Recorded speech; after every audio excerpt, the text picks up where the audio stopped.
ನಮಸ್ಕಾರ ಸ್ನೇಹಿತರೆ. ಇವತ್ತಿನ ಕತೆ ಕತ್ತೆ ಮತ್ತು ಕುದುರೆ. ಒಂದಾನೊಂದು ಕಾಲದಲ್ಲಿ ಒಂದು ಹಳ್ಳಿಯಲ್ಲಿ ಒಬ್ಬ ಡೋಬಿ ವಾಸಿಸುತ್ತಿದ್ದನು. ಅವನ ಬಳಿ ಒಂದು ಕುದುರೆ ಮತ್ತು ಕತ್ತೆ ಇತ್ತು. ಅವನು ಹಳ್ಳಿಯಿಂದ ನದಿಗೆ ಮತ್ತು ಹಿಂತಿರುಗಲು ಬಟ್ಟೆಯ ಹೊರೆಯನ್ನು ಸಾಗಿಸಲು ಕತ್ತೆಯನ್ನು ಬಳಸುತ್ತಿದ್ದನು.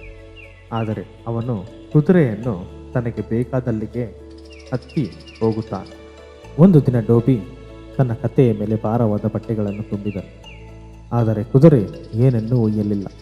ಕತ್ತೆಗೆ ಹೊರಲಾಗದಷ್ಟು ಹೊರೆಯಾಗಿತ್ತು. ಅವರು ನದಿಗೆ ಹೋಗುತ್ತಿರುವಾಗ ಅರ್ಧ ದಾರಿಯಲ್ಲೇ ಕತ್ತೆಗೆ ತುಂಬ ಸುಸ್ತಾಯಿತು. ಅದರಿಂದ ಅವನು ಕುದುರೆಯಿಂದ ಸಹಾಯ ಕೇಳಲು ನಿರ್ಧರಿಸಿದನು. ಅವನ ಕುದುರೆಯನ್ನು ವಿನಂತಿಸಿದಾಗ, ಗೆಳೆಯ, ಈ ಹೊರೆ ನನ್ನನ್ನು ಕೊಲ್ಲುತ್ತಿದೆ. ದಯವಿಟ್ಟು ನನಗೆ ಸಹಾಯ ಮಾಡುತ್ತೀಯಾ? ನನ್ನ ಹೊರೆಯಲ್ಲಿ ಒಂದಿಷ್ಟು ಹಂಚಿಕೊಳ್ಳಬಹುದೇ ಎಂದು. ಅದಕ್ಕೆ ಕುದುರೆ, ನಾನೇಕೆ ಮಾಡಬೇಕು? ಕುದುರೆಗಳು ಸವಾರಿಗಾಗಿ ಮತ್ತು ಕತ್ತೆಗಳು ಭಾರವಾದ ಹೊರಗಳನ್ನು ಹೊರಲು ಇರುವುದು ಎಂದು ಕುದುರೆ ಉತ್ತರಿಸಿತು. ಬಡಕತ್ತೆ ಭಾರವಾದ ಹೊರೆಯೊಂದಿಗೆ ನಡೆಯುವುದನ್ನು ಮುಂದುವರೆಸಿತು. ಆದರೆ ಸ್ವಲ್ಪ ಸಮಯದ ನಂತರ ಕತ್ತೆ ಸುಸ್ತಾಗಿ ನೆಲದ ಮೇಲೆ ಕುಸಿದು ಬಿದ್ದಿತ್ತು. ಆಗ ಡೋಬಿಗೆ ತನ್ನ ತಪ್ಪಿನ ಅರಿವಾಯಿತು. ಅವನ ಕತ್ತೆಗೆ ನೀರನ್ನು ಕೊಟ್ಟನು ಮತ್ತು ಸಂಪೂರ್ಣ ಹೊರೆಯನ್ನು ಕುದುರೆಯ ಬೆನ್ನಿನ ಮೇಲೆ ವರ್ಗಾಯಿಸಿದನು.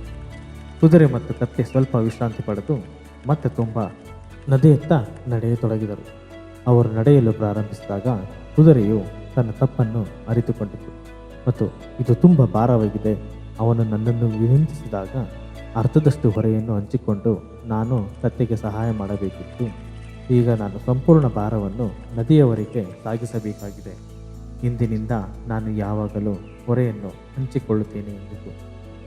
ಅಂದಿನಿಂದ ಕುದುರೆ ಮತ್ತು ಕತ್ತೆ ಉತ್ತಮ ಸ್ನೇಹಿತರಾದರು ಮತ್ತು ತಮ್ಮ ಕೆಲಸವನ್ನು ಹಂಚಿಕೊಳ್ಳಲು ಪ್ರಾರಂಭಿಸಿದವು. ಈ ಕಥೆಯ ನೈತಿಕತೆ ಯಾವಾಗಲೂ ಇತರರೊಂದಿಗೆ ಸ್ನೇಹಪರವಾಗಿರಿ ಮತ್ತು ಅವರ ಅಗತ್ಯದ ಸಮಯದಲ್ಲಿ ಅವರಿಗೆ ಸಹಾಯ ಮಾಡಿ. ಸ್ನೇಹಿತರೆ, ಈ ಕಥೆ ಇಲ್ಲಿಗೆ ಮುಗಿಯುತ್ತದೆ. ಈ ಕತೆ ಹೇಗೆ ಅನ್ನಿಸ್ತು ಅಂತ ದಯವಿಟ್ಟು ಕಾಮೆಂಟ್ ಮಾಡಿ ತಿಳಿಸಿ. ಹಾಗೆ ಈ ಚಾನಲ್ನನ್ನು ಸಬ್ಸ್ಕ್ರೈಬ್ ಮಾಡಿ.